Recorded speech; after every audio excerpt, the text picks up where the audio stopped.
My name is Allison Felis, and this is I'll Follow You, a podcast featuring light and lively conversations about film, music, and creative culture, coming to you from the People's Republic of Rogers Park on the far northeast side of Chicago.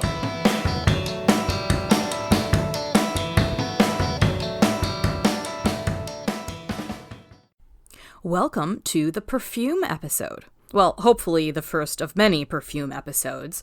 But let's just take a temporary glamour break from everything that's awful in the world right now, shall we? Much like my very first episode of the show with Casey Andrews, where we chatted for well over an hour about our favorite films of the 2010s, this episode is less of an interview and more of an excuse for me to just nerd out about one of my big passions with a fellow scent obsessive. Today, I'm in conversation with my dear and most brilliant friend, Shaman Kwa. Shaman is Associate Professor of East Asian Languages and Cultures and Comparative Literature at Bryn Mawr College. She's the author of 3 books, the most recent being Regarding Frames, Thinking with Comics in the 21st Century, which was just released by RIT Press in February of this year. Her written work explores relationships between form and content, text and image, self and self-presentation, surface and depth, and the conflicts between what we say and what we mean. Her research interests include theater and fiction, food studies, graphic narratives, literary studies, cultural studies, comparative and world literature, and literary and narrative theory. She also contributed an amazingly funny and tender essay about the band Wham! To my most recent zine, The Last Band of My Youth. In today's deep dive on perfume, we talk about how smells can seem so much richer in our memories when we don't have access to them anymore, the quiet spaciousness of perfume as object, how we're meant to interact with perfume on a time scale, how wearing Frederic Malle's Portrait of a Lady is like having to do self-promotion as the author of a new book, and the difficulty of imposing order on things we love. And just a quick correction from me up front. In the course of our conversation about wearing big perfumes, I accidentally misattribute something that Brian Pera once wrote to Barbara Herrmann. I've linked to the correct blog post over in my show notes on queenofpeaches.com. So sorry about that, Brian, and love you, Barbara. And now, my conversation about perfume with Shaman Kwa.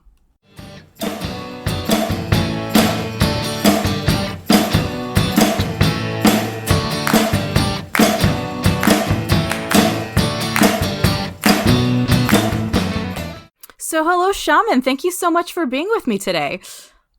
Hello. Thanks for having me.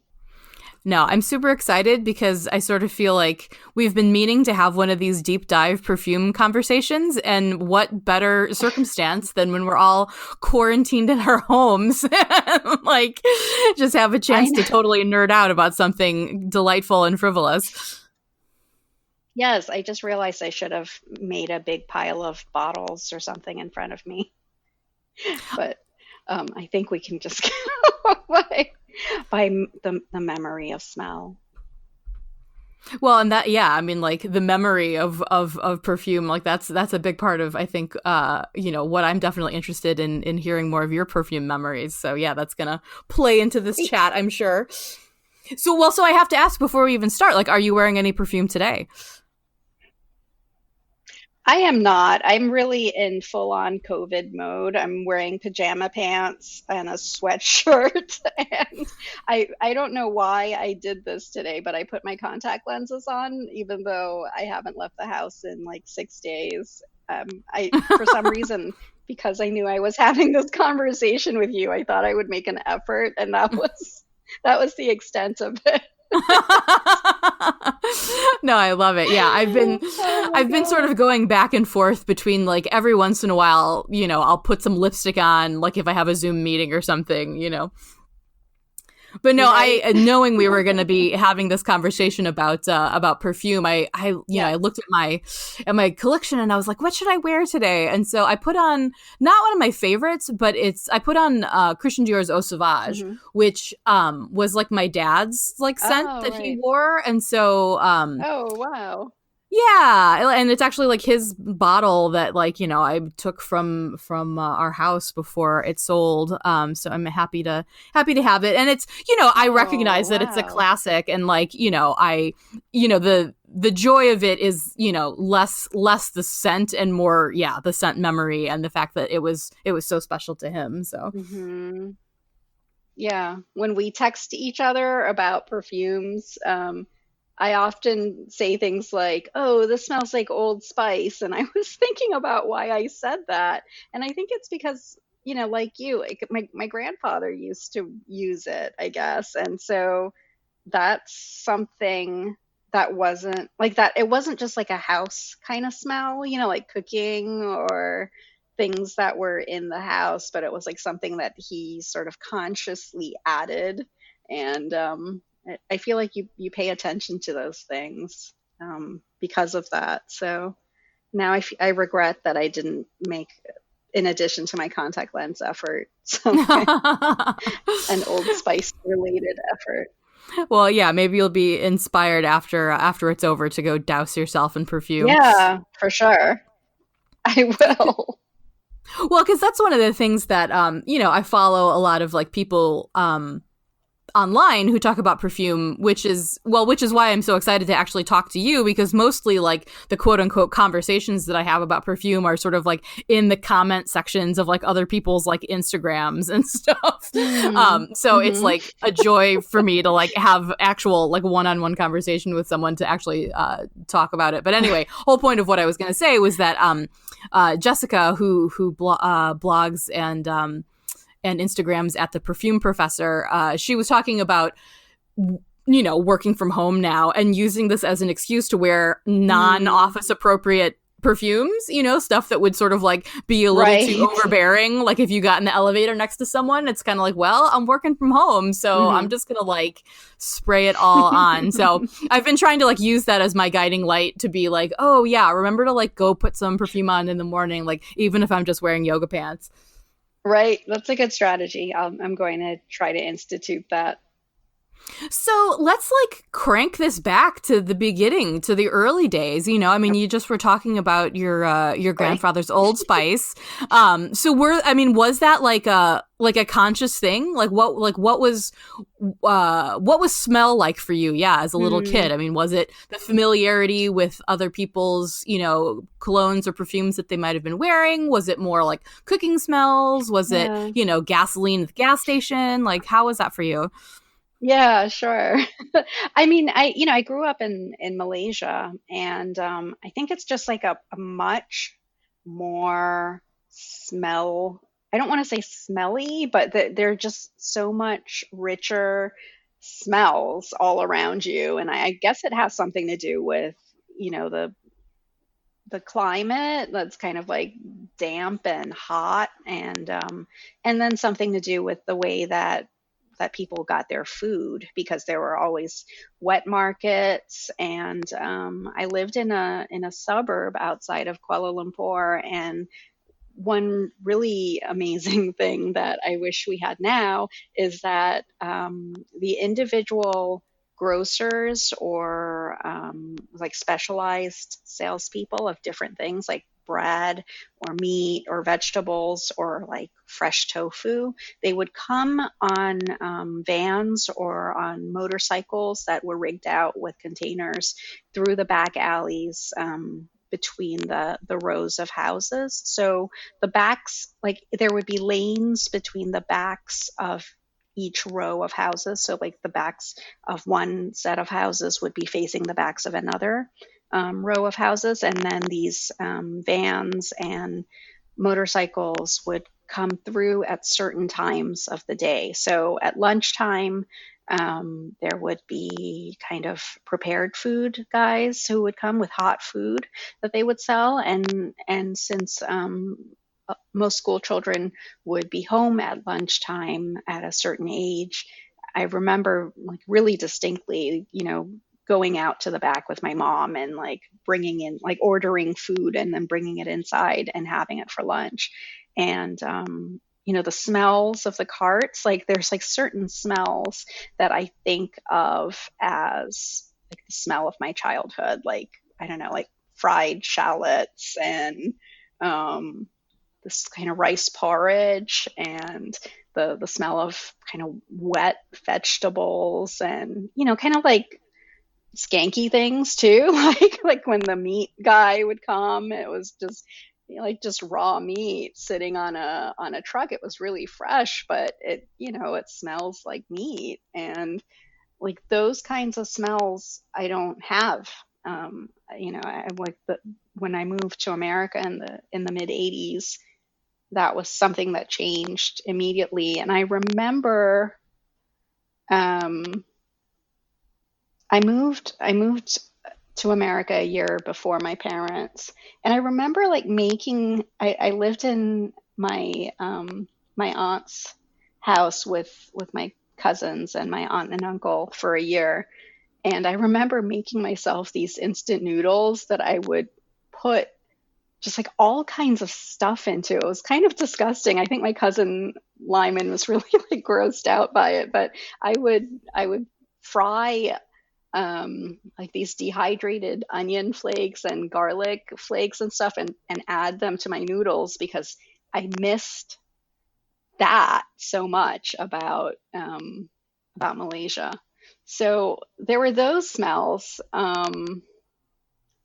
that I think of as being very particular to my childhood and very important. And and then perfume was like a completely separate category. Am I rambling too much, Alice? No, this is brilliant. I love that this instantly brought us to food, because I think that those are, I mean, so early, like those memories are so early and so formative, and there is such a natural overlap between between scent and food and memory and all that stuff. So no, you're not rambling at all. I love it. Yeah. Okay. Because I was like, Allison asked me a question about perfume, and then I was like talking about wet markets. But I mean, I feel like I'm being kind of like cautious about it because I don't want to make it. I'm like not trying to exoticize my childhood. It was like it's a very modern country, and it's not like I had this third world experience, but the relationship between the lived environment and sort of this sense of smell is so much richer in my memory of Malaysia, right? Like that, like the fruit smells stronger, like my dad. I remember my dad, like he loves eating durian, and like in Malaysia, like if you're in a taxi, there's like stickers inside the taxi that say like you're not allowed to bring a durian into the taxi. And and it's like when my dad would eat durian, like my mom would make him eat it outdoors, like how some people have to smoke outdoors. It was like with durian, you have to like go outdoors. And so I don't know, I just feel like there's just so much more to smell in Malaysia. Anyway, so that part of my childhood is probably incredibly formative, and maybe it shapes the way that I think about and value food and think about its relationship to memory. Yeah. Yeah, because I mean, for me too. I mean, it's like my childhood was very Midwest United States, but that was Mm-hmm. I think that if you are sort of a sensually aware kind of person, like even at a young age, you're gonna like literally sniff that stuff out, like where you are. I mean, because for Right. me, like as a little kid, it was the sort of like suburban stuff, like fresh cut grass or sort of like homemade chocolate chip Mm, cookies, or we lived in Northwest Indiana, and so we would go sometimes to Lake Michigan, to go to the beach. And so like, when you get close enough to the water, I mean, you can kind of smell the brackishness of the water, and stuff like that. mm-hmm. So yeah, same thing for me. I mean, like as a little kid, like I don't feel like my environment was like so intensely scented, in the way that you were describing, your childhood in Mm-hmm. Malaysia. But I think Mm-hmm. that there is that I was always really interested in the smells around me and sort of would Mm, use that as a way to sort of latch on to, the three dimensionality, or the sort of more concrete aspects of whatever. Then now it became a memory. right. Yeah, I like that. That's true. I mean, it's I think to me those smells maybe seem so much richer because I just don't have access to them anymore. It's not like I can go back. I don't know. Are you ever somewhere where you sort of like get a hint of that? Like, are you ever sort of like in, some neighborhood in a city or something Hmm. where there might be like a cuisine that sort of like gives you like a little hit of that? Like, do you ever like find those glimpses in like strange Yeah, places? yeah. I mean, definitely, definitely. But I mean, I would say that it's more like I'm looking for even like a hint of it, if that makes sense. It's like I, I have like I'm always looking for those flavors or smells, and I feel like I've I've accepted substitutes in ways that probably my younger self would not have. Like, I don't know, in this case that I'm thinking of, it's like coconut water or coconut, because the coconut desserts in Malaysia are just like outstanding because they're made with fresh coconut milk and coconut cream, and they don't have that weird texture that I associate with like the coconut things that I've had here. But every once in a while I'll have something that that's close enough to that flavor that it reminds me of something that I really enjoyed as a child. And yeah, but I don't I haven't really quite found the same thing, and I wonder if it's because I've created this other memory of how it's supposed to be, or if it's actually that there is just no substitute. I don't know. Well, and there doesn't have to be an answer. I mean, that's kind of the mystery, right? I mean, just live in that mystery. Yeah. So, other than your grandfather's like Old Spice, I mean, was anyone Yeah. else around you like growing up wearing scent like intentionally? Okay, so this is interesting. My mom does not wear perfume or makeup, but she had a bottle. I want to say it was Coty, like Coty, Yeah. perfume that she had. I think like maybe my father gave it to her, or like he and she had. I mean, she had that, and she had a bottle of Chanel Number 5. But like with many things that my mom has that are nice, like she didn't use them. She would just sort of keep them. Because I remember when I was in college, I had a job, and so I knew she really wanted a Coach bag, and I finally had like a paycheck, and I bought her one, and I think she still has it like in its dust bag from like Oh. 1993 or something. So so she had this bottle of perfume, and as a very special treat she would sometimes like use it. I mean, this is like, it's going to sound so weird. And so I just don't even know if it's true or if this is just like a figment of my imagination. But I remember her putting it on a Q-tip and cleaning my ears with it when I was a little girl.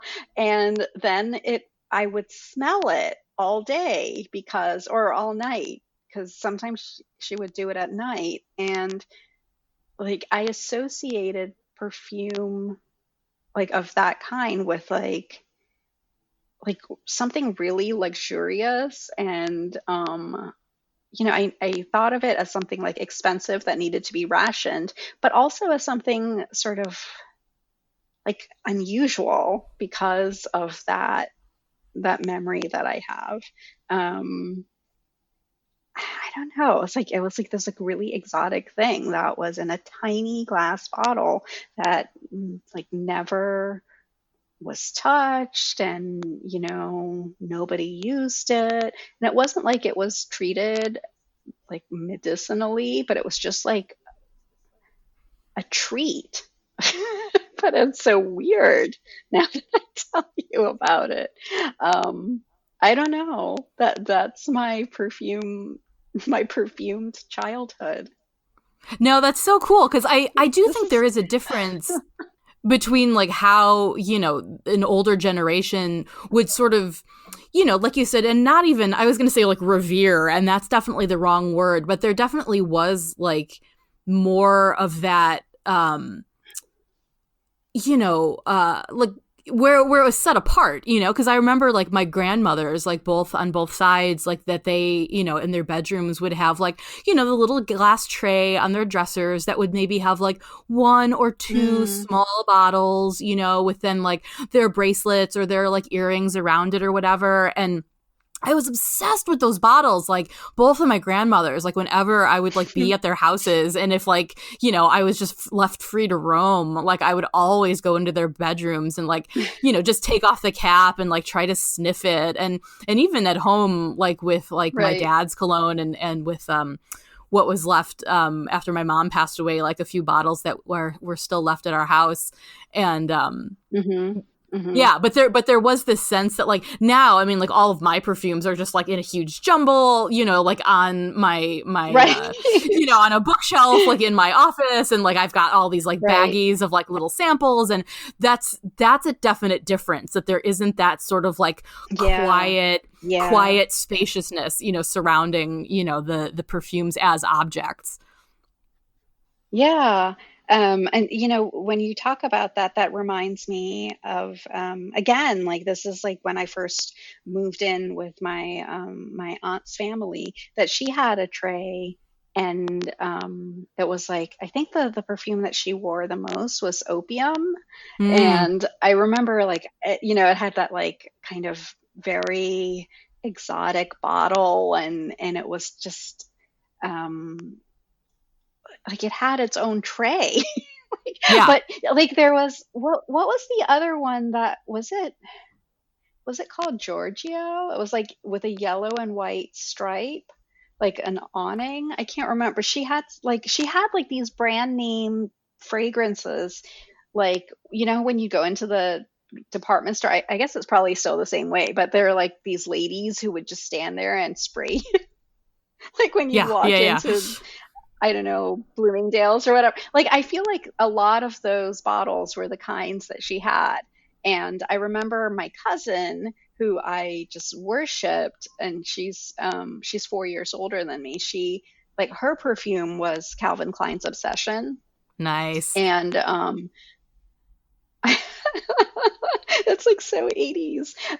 But anyway, I never had that, like I didn't have that growing up. And so to kind of go into this house with all these perfumes, I just thought of it as like, oh, this is like what American people have in their houses. Like Oh, yeah. lots of fancy bottles of perfume. But yeah, like I had cousins who were just a couple years older than me who had same thing, like on their sort of like little girl dressers, that they had like whatever. And I literally don't Hmm. remember like what perfumes they had at that time, but yeah, like little tiny vials. Right. And like I don't know, like I've always been one of those Yeah. people who like loves anything that's like miniature. So like just the attraction to like these tiny little Yeah. bottles, Yeah. and Did you use the inside of the cap as an applicator? Is that what I you're supposed to do? Like, I don't. have a bottle of like Armani C, like a tiny, tiny little sample bottle that like I sometimes use the lid to like Hmm. put it on my pulse points, but no, it's like Yeah, if I'm yeah, not dabbing like with my finger, like I want to spray. Like I went through a thing a couple years ago where I was kind uh-huh. of like, you know what? I can't handle like these tiny dabber bottles anymore. Like I'm only buying samples if they're big enough to have a spray attached to it, because it's like it's just wasting my time otherwise. Oh my God. Yeah. I don't know. I never really thought about all of these aspects of the bottle until this time. But now that you're making me like take this trip down the 80s lane, which I feel like you and Brian do to me constantly, um, I also I feel like I have like a very intimate relationship with the perfume inserts in magazines where they Yes, would have yes. these perfumes, and like I would like scrape them on my arms and like try to smell like the thing. And it's so weird to me that like what was I doing? It's so strange. And it's like a mix of perfume and adhesive that you're like applying to yourself. Yeah, I love that you would try Oh to use God. them because, like, yeah, to me, I would always just like stick my nose in it and would try to like just inhale it as deeply as possible, but I would never try to wear it. Yeah. I think it's just I didn't know what I was doing. I'm like one of those like those animals that the scientists do experiments on. They're like, let's see if they can figure out, like how to make a tool or something. It's just like I was just always so befuddled. Like I remember, I mean, I really feel like I love movies about people who are out of their like coming to America or something, because I feel that so strongly. Like I would just do what to do with the stuff that I would find. Like I just thought, oh, like I should be trying to apply this perfume. Or I remember like I got some hand-me-down pajamas from my cousin, and it was like flannel pajamas, but like I'd never had that because I grew up in a tropical country. So I just thought they were like school clothes and like I wore them to Oh, school. And one of my friends oh. she was like, "Why are you wearing pajamas?" And I was like, "Oh, these are not pajamas. My cousin gave them to me." And she was like, "Maybe your cousin gave you pajamas." And I was like, "Oh, didn't realize." So, yeah, I don't know, but um the I do they still make those things in the magazines? Yeah, I feel like every once in a while, like at the store, like yeah, I'll see there's an awesome newsstand in Evanston, just north of where we live in Chicago, and they'll have like the huge, chunky European fashion magazines, and I don't remember Mhm. seeing Mhm. those smelly strips in there, but I hope they exist Right. somewhere. Yeah. Yeah, me too. Because, yeah, I had like a lot of the same sort of like befuddlement, but about like my own femininity. Because like my mom died when I was 8. Mm. And so I was sort of like, and No. I've talked to women, subsequently who were like, I'll make the same point, and they'll be like, well, yeah, like if that I feel bad that I didn't like learn about makeup or Mhm. wearing girl Yeah. clothes or looking a certain way or whatever, and and I've had Mhm. other people tell me like, well, my mom wasn't like a fashionista, so I had to teach myself anyway. But I remember Mhm. like a number of years ago, like reading an interview with Maya Rudolph, whose mother Minnie Riperton died when she was Mhm. really young, and talking about that going into like girl classmates or girlfriends, like going into their bedrooms or going into their bathrooms and just looking at like, what is all this stuff? And that was like, I loved that she admitted that, because it's like that's totally what I would do, like in any of my like school friends' houses or like with their moms or like with my like female cousins and like my aunt. It was always this like question of Mhm. like, yeah, what are the tools of being a girl? And like, and that the Mm. perfume felt like a big part of that. But like the funny thing to that is that my dad was really into like his scents. I mean, because like I said, I'm wearing his Christian Dior, that Right.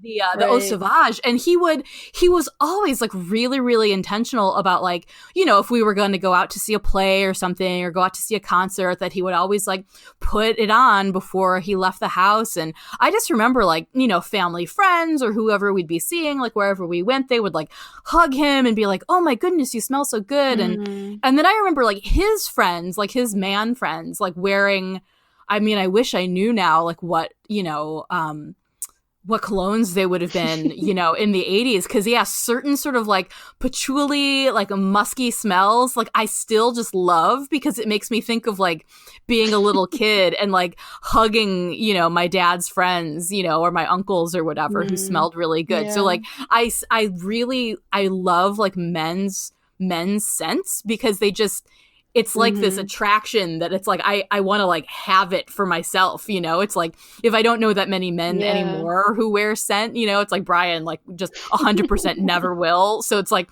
you know, it's like, okay, well, Right. he's not going to wear it, so I'll just wear it myself and, you know, get the satisfaction that way. That's interesting. Yeah, I don't know. I don't, definitely don't. I mean, neither of my parents are scent wearers or particularly, like into fashion of any kind. So, yeah, I mean, I think like unlike you, I don't wear a scent. I don't know how to explain it. It's like I don't wear a scent for myself. Like I don't, like I like things that smell good, but I mean, it's like I almost think of wearing a perfume as something that's like that I do to make myself presentable. And so, um, but at the same time, I feel like I can't smell like something I don't want to smell a certain way. So then I care about how the thing smells. But I don't, I don't know that that I would think, like, I don't think of it as like part of my daily habit to incorporate. Like I like I'll brush my teeth, but like I won't spray myself with perfume. And I don't know that I've actually brushed my teeth today, so maybe I don't know, maybe that speaks to some other problems that I have and not so much a relationship to perfume. Oh, I don't know. In recent years, it's like I've started using like perfume just feels like costuming to me now. It's like, and because especially once I sort of got away from this Mm, idea of like, oh, a signature scent, you know, because like in high school for years and years and years, I wore like the Victoria's Secret like vanilla lace lotion, you know, and I put that on like every day after I took my bath or my uh-huh. shower, and like that was like what Hmm. people like, you know, knew me by. They like would smell that and be like, oh, is Allison around, you know. And after I sort of like got out of that mindset that like, oh, there should be like one smell that's like, you know, a 1-to-1 correlation, you know, with my identity, like I really got into the Hmm. idea of like Hmm. perfume as costume, you know. So I do sort of like use Hmm. my multiple perfume samples and bottles that I have as like a way to Yeah, like yeah, yeah. build a persona for the day, yeah, rather than like trying Hmm. to yeah, feel like it's like, I mean, on days when like I have a business meeting or something like that, like I do have my more you know, sort of like approachable, you know, scents that I wear that I know won't like Yeah, cross anybody's yeah. eyes in a meeting if they catch a Make whiff of it or people whatever. like But on days when make I'm like people mostly ill. keeping to Yeah. myself, you know, I'll wear something a little quirky, a little weird, or sort of, you know, like I said, something that's a little bit Hmm. more like masculine leaning that might sort of, you know, catch people by surprise a little bit. Right, right. Yeah. I have you ever encountered somebody who has a perfume allergy? Because that, you're talking about that being in a meeting just reminded me of a time when I was an intern in in Washington, D.C. when I was in college, and there was a woman. Actually, she was my supervisor, and she had a terrible perfume like she was allergic to perfume, I think. And I didn't wear anything, not because of her, but I hadn't been in the habit of doing it. And I remember though the receptionist was, I don't know, like she didn't believe that it was an allergy or something. And I remember she did it once, and my supervisor had some kind of reaction to it, and I remember her lying down in her office kind of almost like she was like devastated by the perfume. And I'd never heard of that before, and actually I've never heard of it again. So I was just wondering if that's something you've ever encountered, um Yeah, like actually, even the yourself.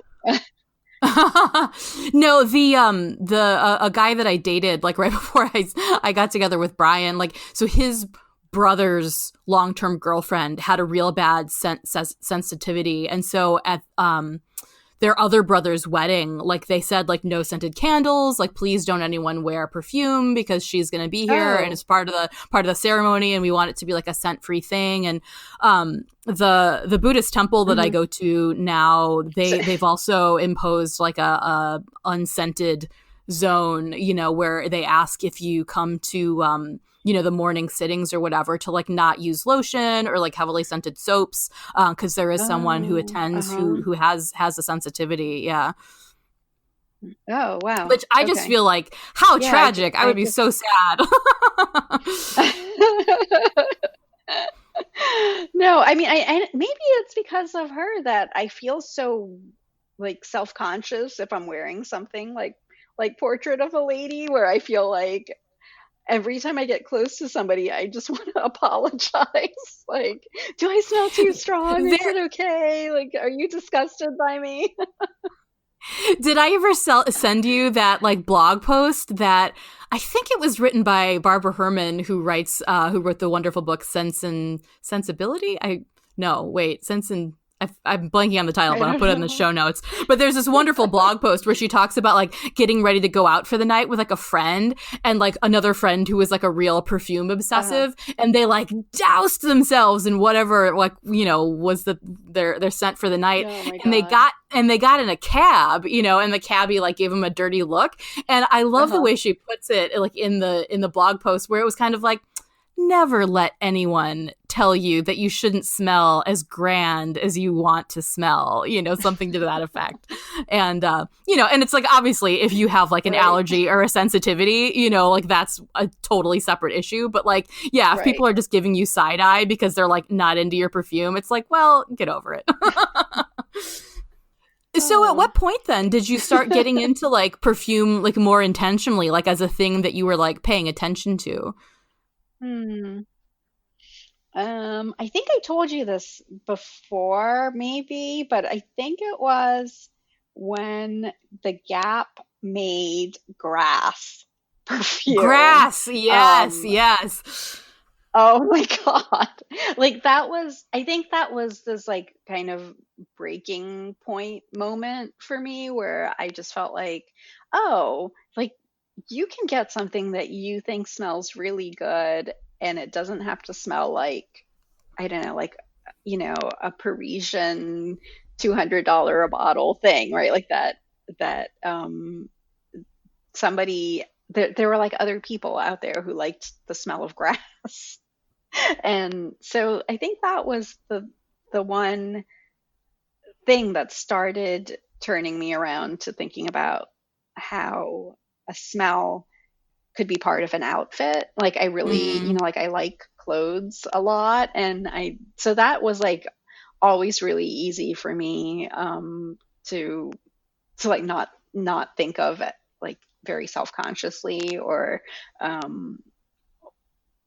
don't know, like think of as being superfluous. Whereas I think I thought of perfume, I think because I thought of it as such a big investment, like that, you know, it was like either if you wanted something that was sort of complex and interesting, it was going to be really expensive, right? Like I associated like perfume with like Chanel perfumes or something.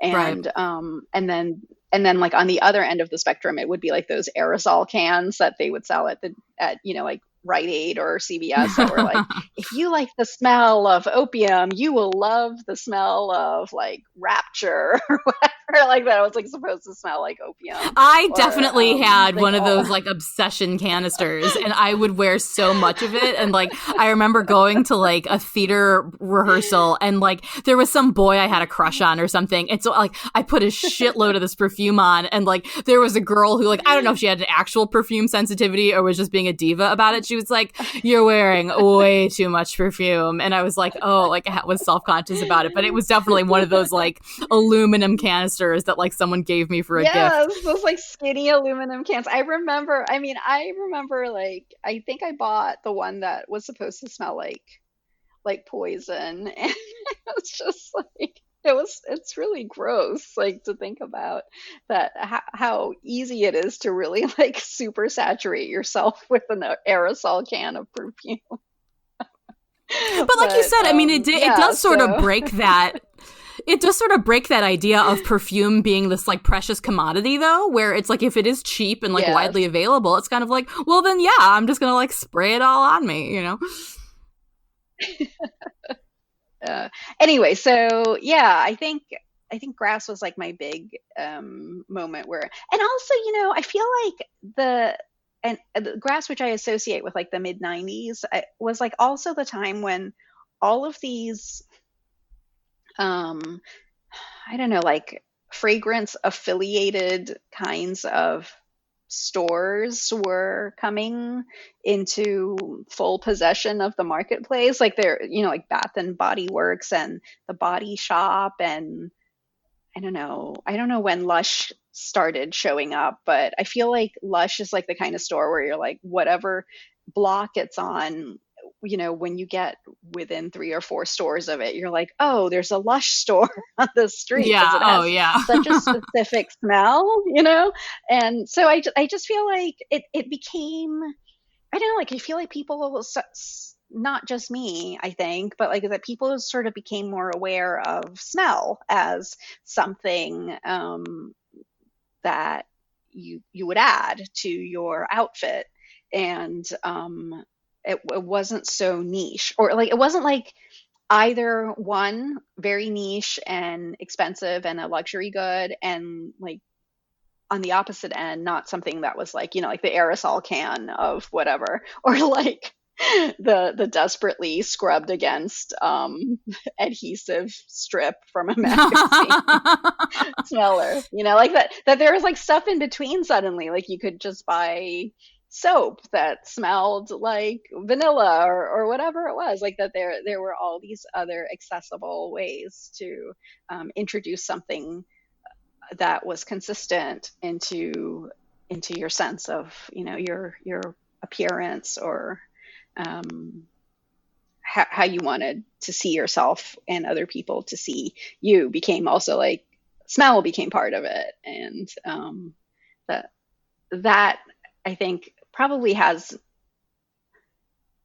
something to do with like my growing awareness of it. I think if we were to talk about really getting into perfume, and sort of engaging with it in a more serious way, I think it would have been Alexander McQueen's Kingdom that Nice. did it for me. Like, that it was like this.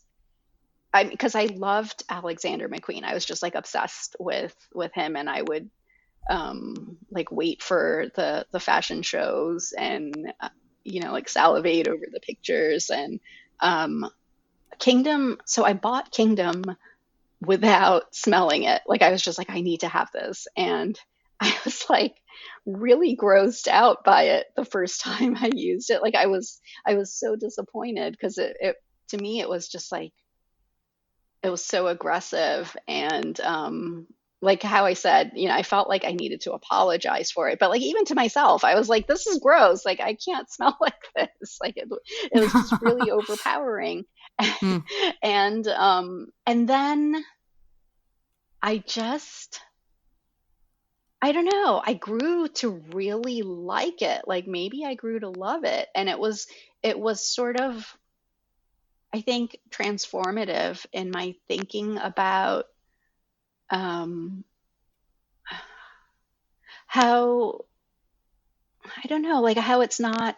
It's so interesting because I think of, like that one thinks of perfume as being a certain way, right? Like that it's, you know, like with having a smell memory, like you think that the thing stays consistent and sharp and clear, and it's so distinct that it immediately brings you back to another time. So it's like very particular. And yet with Kingdom, it was like when I first met it, I really didn't like it, and then I grew to like it, and it's still the same thing. So there was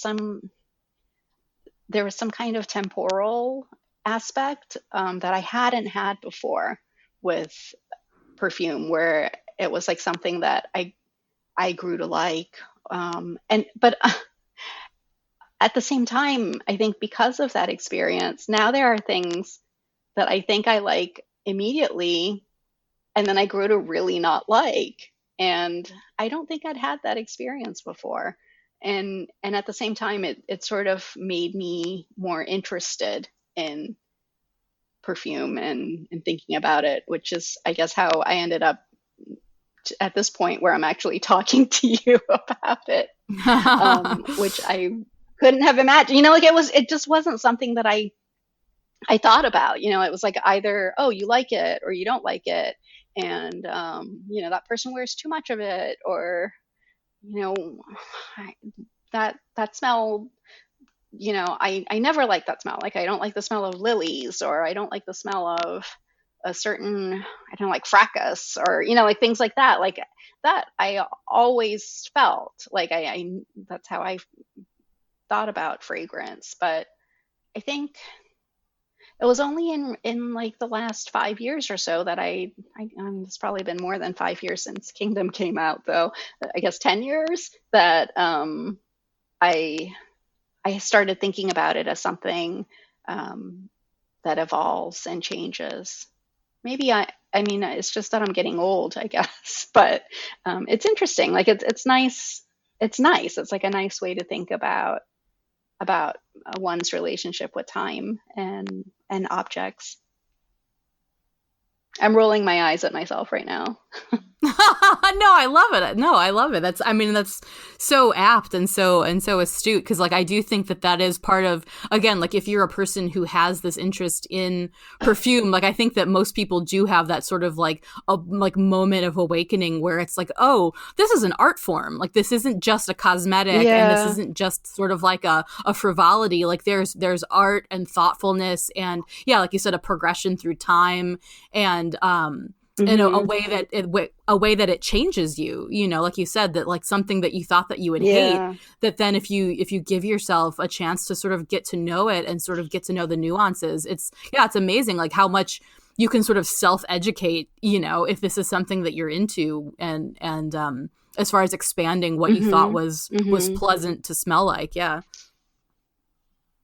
Right. Yeah. And I mean, and it's like, it's so interesting to think about, um, like, that example, right? Like as kind of this case study for how, how perfume works just at different, like that, this kind of, the way that time passes is, and how do I say this? Like that perfumes change, right? Like when you first smell something, even just like over the course of a day or a course of an hour or the course of like when you first spray it and how it smells when it's like on you, like those things change too. And so it's not just like this feeling that I had about a perfume like that I revisited over time, maybe like over the course of a year, and thought of it differently, to the extent that, even at first sniff, it smells different to me now.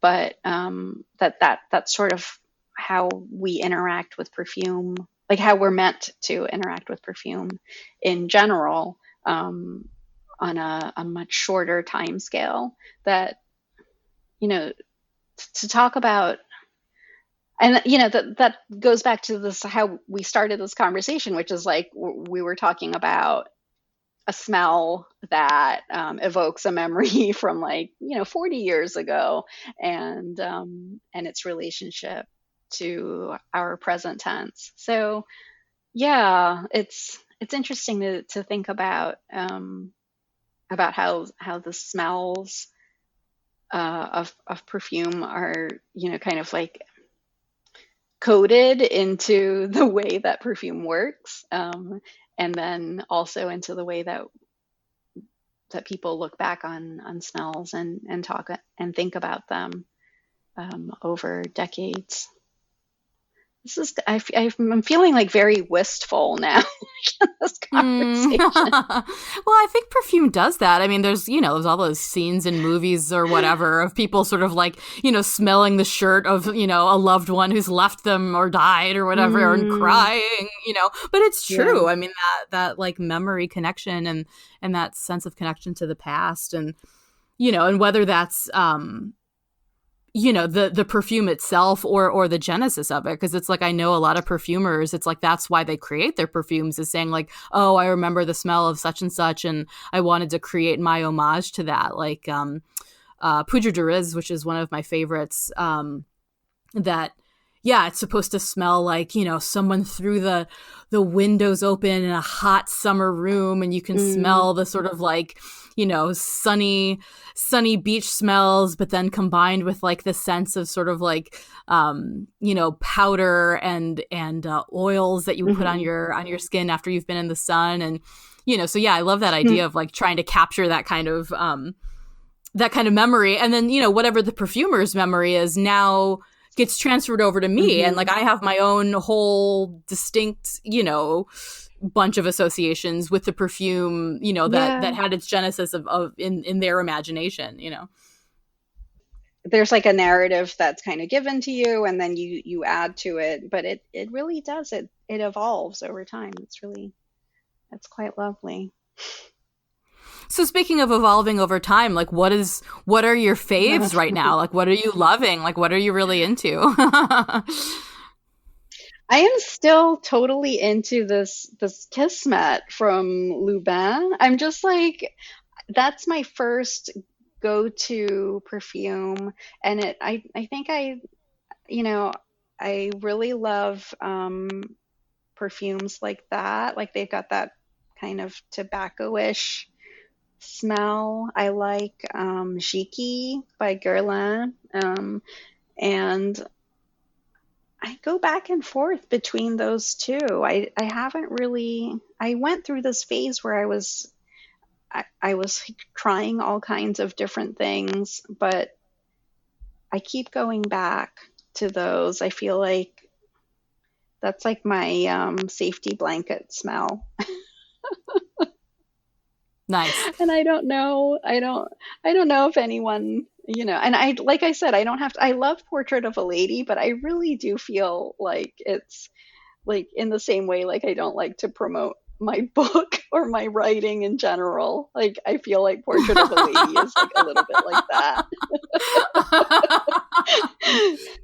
No, What's I was just gonna say, like, no, yeah. it's Speaking just of wondering if like ladies still at the like perfume counter at the department store still spray you when you walk through, like they do. Like a couple years ago when Brian and I were in London, oh my and I God. really wanted to go to Harrods. I really wanted to go to the perfume counter at Harrods, and I was sort of walking around and being as unobtrusive as possible, and was sort of smelling things. And yeah, when I got to the Frederic Malle stall, like the lady, saw me sort of like zeroing in on Portrait of a Lady, because I was telling to Brian like, oh, Hmm. I really like this one a lot. Like I'd had like a small sample of it a couple years prior, and the woman behind the counter was like, oh, you like this one? And so she just doused me in it, and I was like, it Oh was my like day God. That's 2 of like this like 14-day trip we were going to be on in Europe, and I was like, well, my luggage is going to smell like Portrait of a Lady for the rest of this trip now. yeah. I mean, that's the thing about Portrait of a, like it does not evaporate away. It stays there, and then even after you shower, it's like it changes, but it's not gone. I just it's something else. No, it is incredibly I mean, tenacious. I mean, I love it and yeah, it's so beautiful. But yeah, yeah, if you're not like ready for it, it's like, whoa, whoa, whoa. I got to ease my way into this. yeah. Yeah, for sure. I mean, like you Cause, have to really be like, okay with your pillow and everything smelling like it for like 2 weeks after. but you were like really on the hunt for that one for a long time. Like Yeah, you were like yeah, really on like a mission to like get yourself a huge bottle of it. yeah.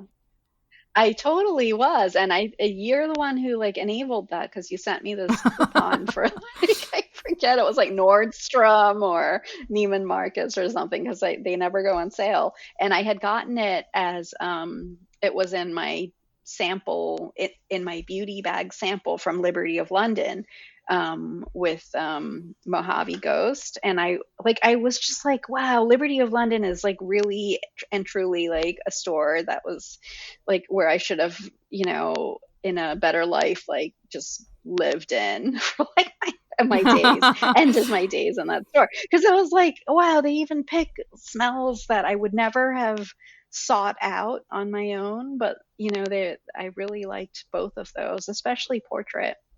And I still do like it, but I feel very self-conscious, still when I spray it on, because I feel like it's a big commitment. Well, and it's one of those things too. I mean, And like, right now I feel wow. very small. Oh. Yeah, no, like I was saying before about like wearing perfume like a costume, or just sort of like enhance something. It's like Hmm. sometimes, yeah, I think I still have a little like vial of Portrait of a Lady somewhere. But yeah, it's something that I would only pull out if I knew I needed to like generate the confidence, that it required, so it's like I Yeah. knew if I like had a big event to Yeah. go to, or I was going somewhere special, it's kind of like, okay, well, I know that I'm just going to put on that aspect of my aura right now, and this is going to sort of like encourage me to Right. do that. Yeah, yeah, yeah. No, I agree. I mean, it's like I feel that way about Kingdom too. Like it makes you feel like you've put on armor or something. Because I've And never smelled Kingdom. Like, yeah, what kind of but perfume is it?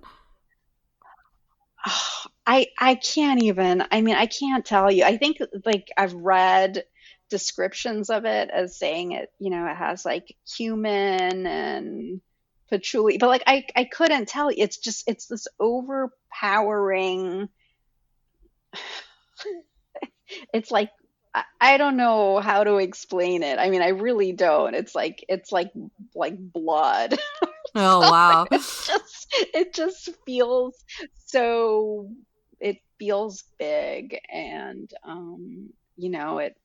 it's like another one of those perfumes like Portrait, where I feel like after I've taken a shower I still smell of its whatever is at its heart,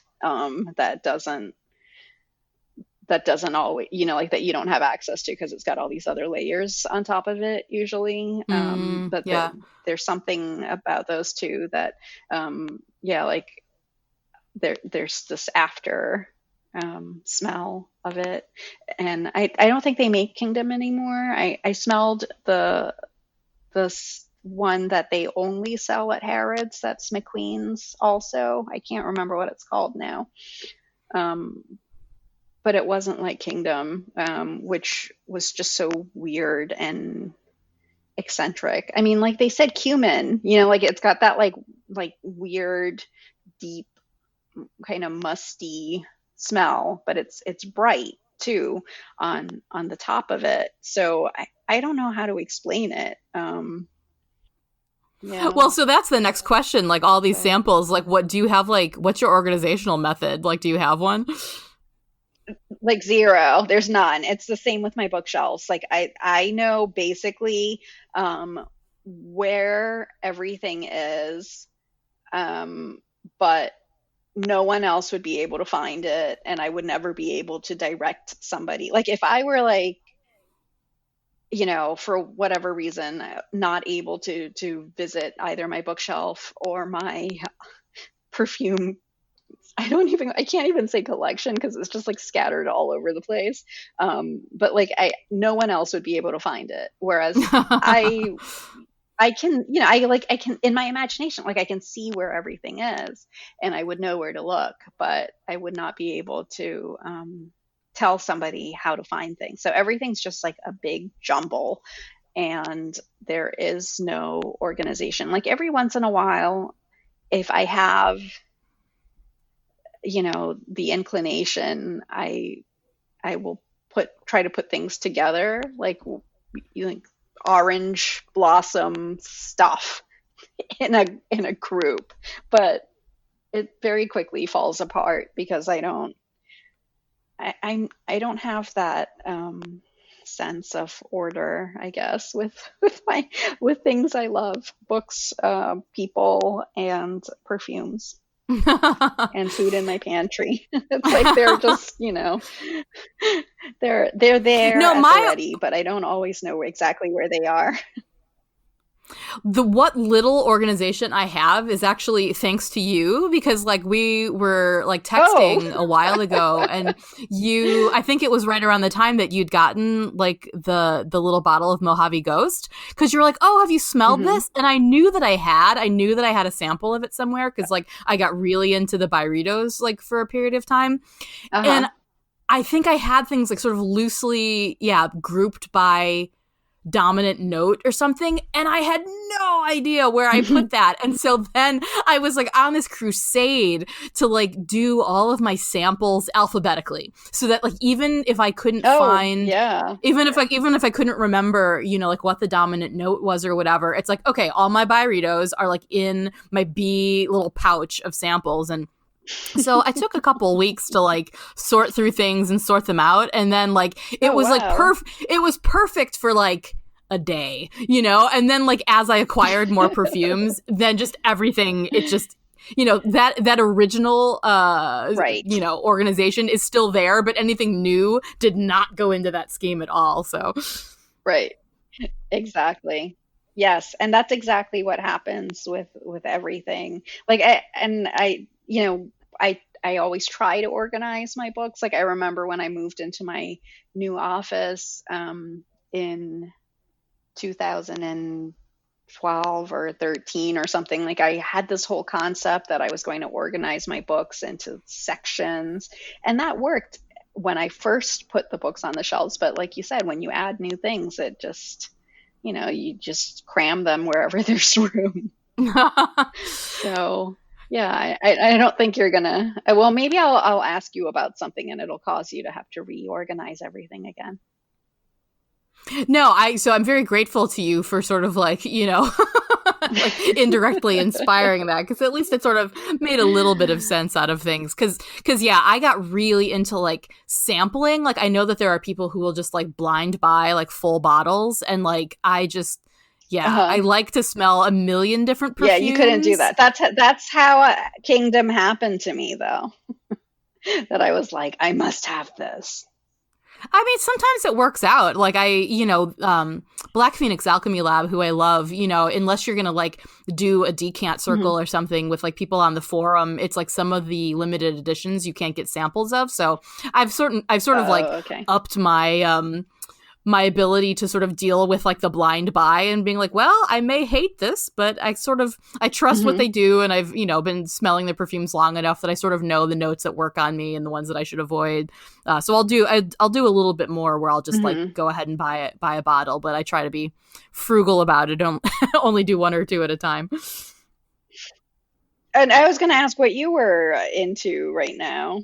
Not that I'm in a shopping mode right now, but I was just curious.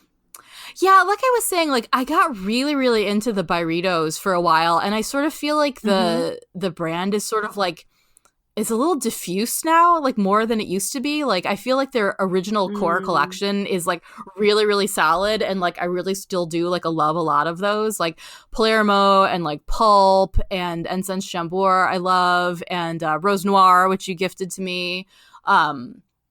I love all those, but I feel like their new ones have been a little lackluster, like the elevator music, and Mm. what was the Sun Punch or one of those, like they Oh, had right. Yeah. it was it was like everybody was releasing those like sun dappled scents. Some were better than Yeah. others.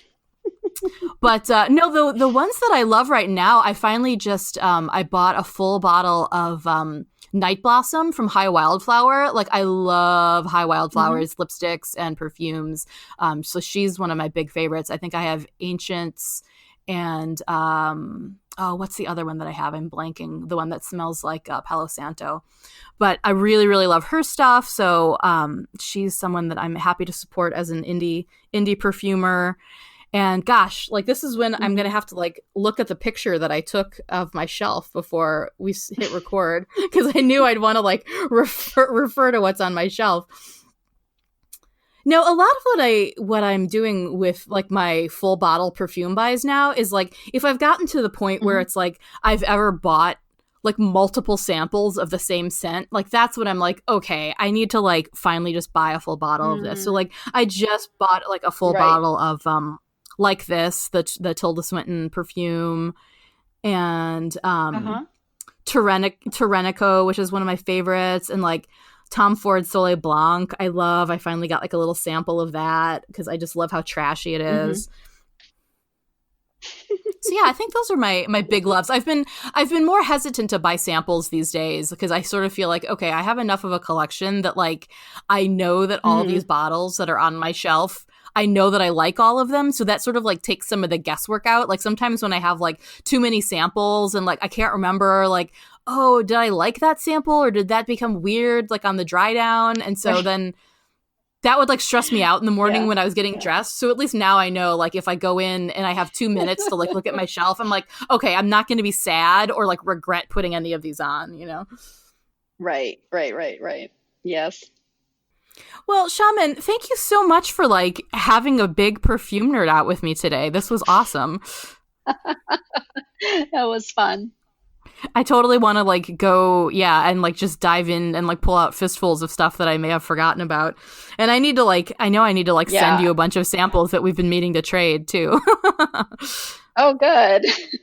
So that's the real uh win from this conversation is that now I'm going to go and dust the top of my cabinet where all of these bottles are and sort through them. But I mean, that's one of the things about Ellie that's helpful is that she'll go in and try and sniff everything. So it does get rearranged and stuff gets pushed forward that hasn't been in the spotlight. So Because yeah, your that's good. daughter is really like carrying forward that tradition, right? I mean, she's really getting into Yeah, perfumes, no, isn't she? Yeah. she's like super into it. Yeah. And she has like really interesting taste. So it's but sometimes she like overdoes it, she's like what she'll walk past and it's just like she just stinks. Oh, that's Oh so my cool though. Like I God. love that she just like has her very specific aesthetic when she's like assembling her outfits. Yeah, no, she definitely does. She's got a lot of confidence in how to put things together. So that's really cool. It's an inspiration. Well, yeah, I love that she was inspired by you and now you're taking inspiration from her boldness. I think that's perfect. Yep. Well, thank you so much. I'm look forward to hearing what you end up dousing yourself with later if you go and clean off the top of Okay. your shelf. You'll have to tell I me. will do that. That's exactly what I'm going to do right now.